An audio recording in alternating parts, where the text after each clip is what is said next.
Now, out of your mystery schools came philosophy. That's how we get philosophy. That's was a part of our spiritual system. It wasn't separate. In today's time, you have religion and you have philosophy. But that's not how it was back in those times. And they didn't become separated.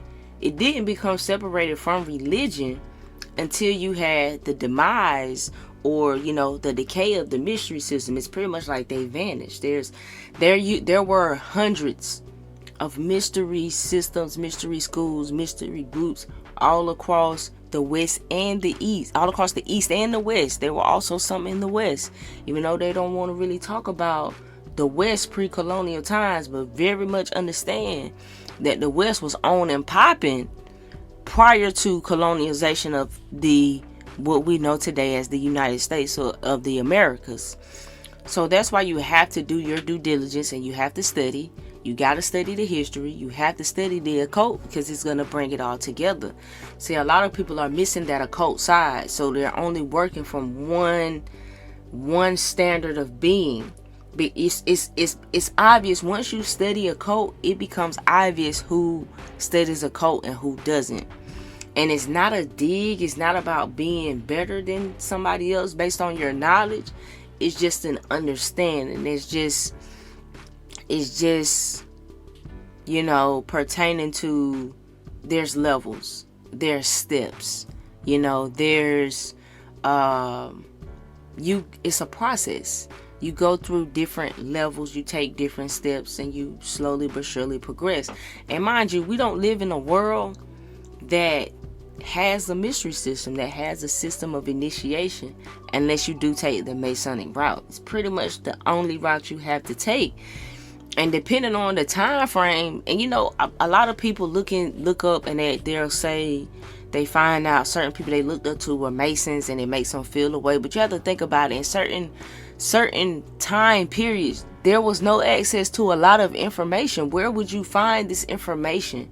See, we have the luxury of the internet.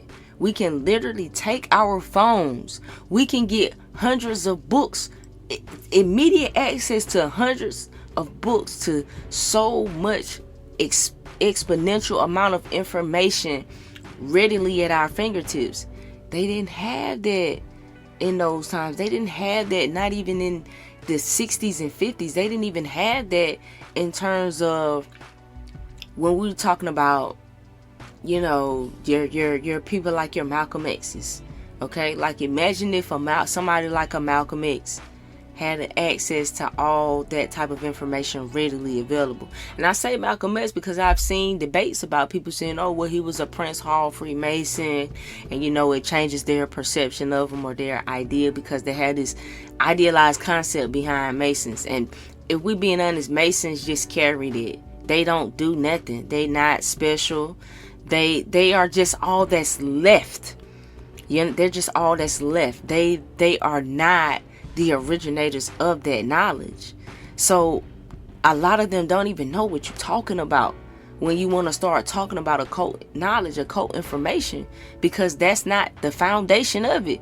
It's not the basis of it. Maybe once upon a time, but it is not the way it is in current modern day society. Now, current modern day society, you don't have to go through Masonry to get access to information. You're lucky enough to be in a time that information is readily available to you. It's not withheld from you. That's what I see the means of being in the Aquarian age to me, is because you can't hide any truth. Have you ever told an Aquarius something and tell them to keep it to themselves? They're not keeping it to themselves. They the water barrier. They got to tell the truth. They don't even know how to lie. They're not good liars. They don't even want to lie. They naturally are prone to want to tell the truth. And I'm not just saying that to box in an Aquarius like this is what an Aquarius is, but that's what the Aquarian energy represents. That's what it is. The water barrier. Jesus said, follow the one barrier in the water. It's just a reference to the next age that's coming in. So we live in a time, man, because of technology, nobody is gatekeeping this knowledge from us. Now, granted, We may not have access to all of the books, but there's a lot of things that we do have access to. Now, I would argue that their means of going against that is the misinformation, the flooding of so much information that it's hard to tell what's true. It's hard to discern what's true. And that goes to your spiritual discernment. You know, that's a psychic power. That's a psychic ability. I think that we are so imaginative because we allow television to define everything for us visually. So our concepts of a lot of things are over exaggerated because of Hollywood, because of TV, because of what we think something is based on TV. And that's the ultimate problem that I see, especially in American culture, because of the education system is so terrible. You actually go and read accounts of people who are in these times, it gives you a whole different perspective, because you realize that, dang, I've had this idea that these people look this way, and that's not the case. See, the whole concept of black and white is what has set us back so many centuries, in my honest opinion, because we can't see past the black and white. It's so many people, it's hard to even be able to discuss some terms of knowledge because people want to know, well, were these people black or were they white? Bro, it's not that simple. It's not that way. That's not how it works. It's about bloodline more than it's about your skin shade. You being tricked into falling into the checkerboard game, the black and white, falling into, because it's not that simple. It's just like we say things are not that black and white. It's a world of gray. Understand, when it comes to the whole race game, it's the same thing. It's not that simple because it's about bloodlines. And you have a lot of bloodlines that go back to, if we want to say melanated, I'd rather say melanated origins, but they've been whitened up over time because we've built a class system based off of white and black. So it's deep, because you have to do that work so that you can dispel those limited beliefs that you have in your mind, thinking that you only pertain to one part of a particular story, when really you every part of every story. And that's life-changing once you can realize the truth in that. It's like, no, we global. So I hate those arguments, man, because as a person who looked into their genealogy, and I will, openly say that doing that research, depending on a paper trail, was very, very, very different, and was not at all what I expected to find looking into my genealogy, looking into my bloodline. Because, like I say, when you do this research, you'll understand we have a concept that a European is a white person. But that's not accurate information. It's completely false. It's completely false, especially when we're talking about older times. We're talking about times of antiquity.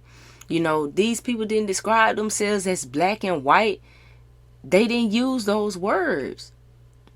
So why are we using them today to talk about a time when they didn't even use those words?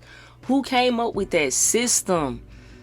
You understand? Who came up with it?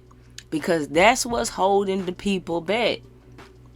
Because we can't even see the real truths because we too caught up in it. It's people who won't even view certain information because they be like, oh, well, that ain't black people stuff. Bro, yes, it is black people stuff.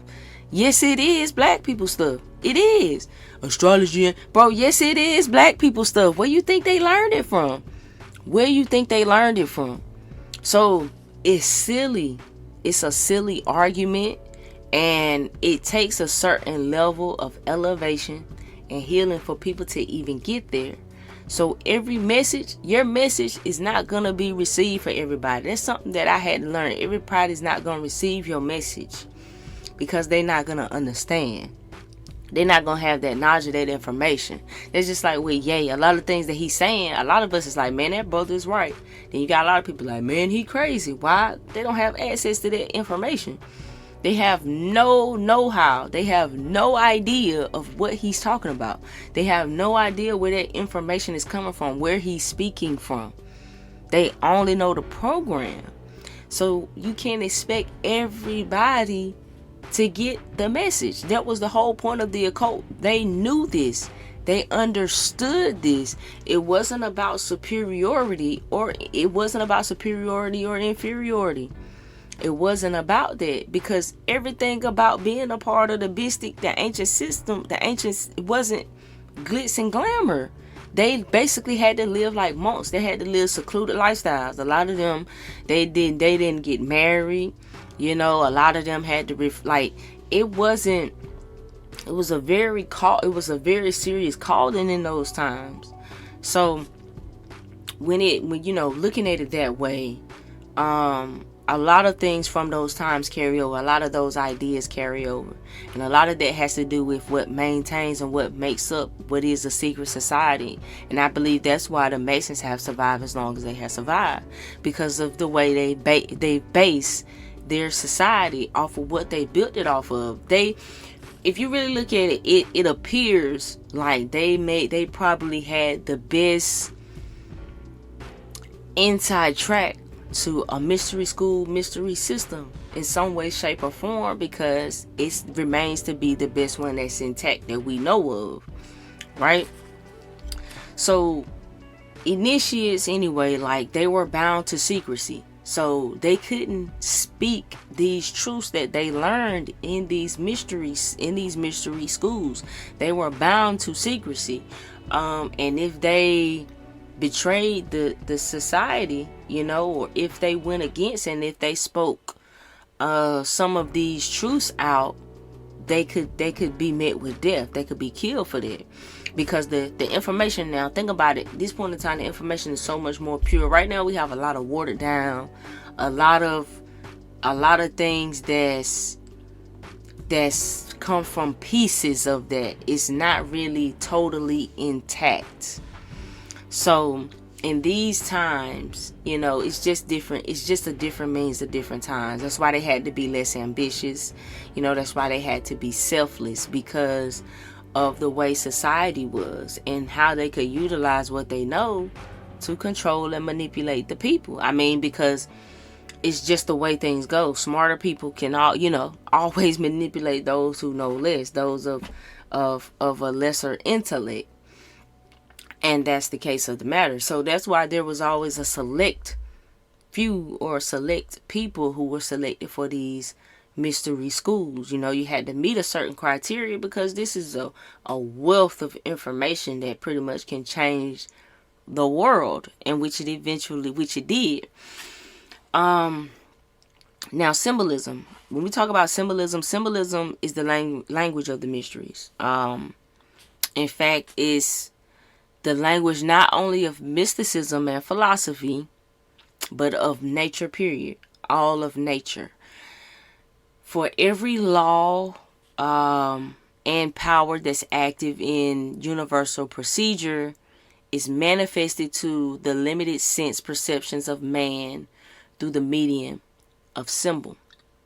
Your subconscious speaks through symbol. So when there's things going on and we have those weird dreams, and you never just get a direct answer when you have a dream, it's because it's involving symbols. I want to show y'all a video. I came across this video. I was looking, and Dapper Dan happened to be talking about symbols. Let's take a look at it real quick.